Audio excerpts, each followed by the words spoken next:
ना उद्या तर स्वामींचं प्रकट दिन आहे, पण उद्या बायको बरोबर लग्नाला पण जावं लागेल मला. असं झालंय आता उद्या स्वामींचं प्रकट दिन, मला मानेच्या इथे तर जावंच लागतं. पण लग्नाला पण बायकोने सांगितलं आला तर बरं आहे, नाही तर गाठ माझ्याशी. स्वामी आता तुम्हीच मला या संकटातनं वाचवा.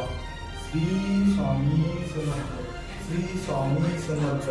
बघा आता तुम्ही चल मी येतो. स्वामी स्वामी साक्षात नकोस. स्वामी स्वामी स्वामी स्वामी स्वामी स्वामी घाबरू नकोस, मी तुझ्या पाठीशी आहे. स्वामी स्वामी कुठे गेले स्वामी स्वामी स्वामी. अपशोधकं विभुं नीतिमार्गकोविदं पुरातनं जगत्पतिं काशिकापुराधिनाथ कालभैरवं भजे.